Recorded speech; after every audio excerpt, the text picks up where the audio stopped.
சட்டசபை தேர்தலுக்கு இன்னும் 4 மாதங்கள் மட்டும் இருக்கக்கூடிய சூழ்நிலையில அனைத்து கட்சிகளும் தேர்தல் பணிகளை முடுக்கிவிட்டிருக்காங்க.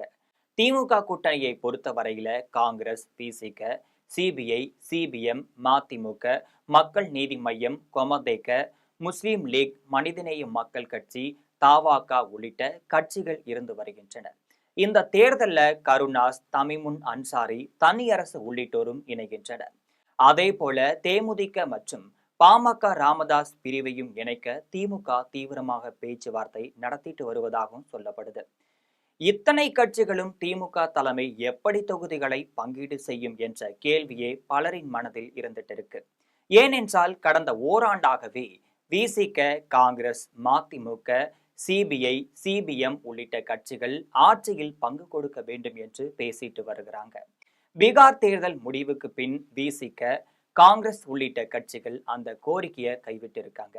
ஆனா திமுக கூட்டணியில் கூடுதல் தொகுதிகளை ஒதுக்கீடு செய்ய வேண்டும் என்று தொடர்ந்து பேசி வருகின்றனர்.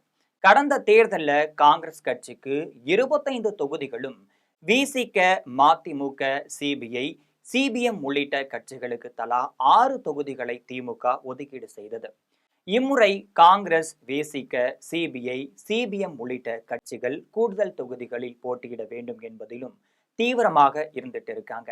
குறிப்பா சொல்ல போனால் விசிக இரட்டை இலக்க தொகுதிகளில் களமிறங்க வேண்டும் என்றும் தொடர்ச்சியாக பேசிட்டு இருக்காங்க.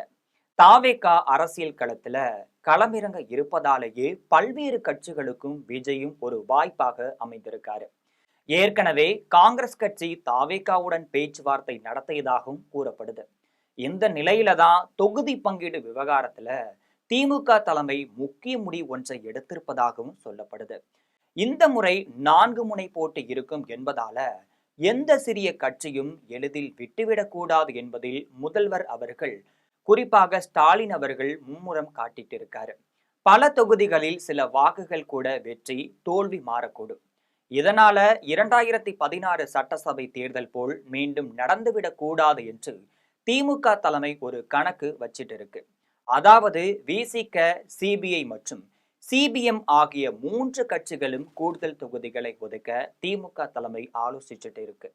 அதற்கு பதிலாக தான் மதிமுகவுக்கு சில தொகுதிகளை குறைக்க முடிவு எடுத்திருக்காங்க. அதற்கு பதிலாக மதிமுக பொதுச் செயலாளர் வைகோவுக்கு ராஜ்யசபா சீட்டு கொடுக்க ஆலோசித்திருப்பதாகவும் கூறப்படுது. ஆனா மதிமுக பிடி கொடுக்கவில்லை என்றால் வாழ்த்தி வழி அனுப்பும் யோசனையில இருக்காங்க. அதற்கேற்ப மதிமுகவில் இருந்த மல்லை சத்யா புதிதாக திராவிட வெற்றி கழகம் என்ற அரசியல் கட்சியை தொடங்கியிருக்காரு. ஏனென்றால் இந்த முறை மக்கள் நீதி மய்யம் கட்சிக்கு தொகுதிகளை ஒதுக்கீடு செய்ய வேண்டியதாக இருக்கு.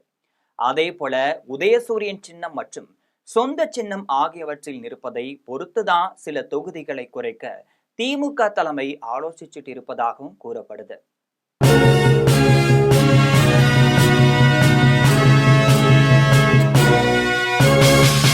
உடனுக்குடன் அப்டேட் தெரிந்து கொள்ள ஜெம் டிவி தமிழ் ஆப்பை இன்ஸ்டால் செய்யவும்.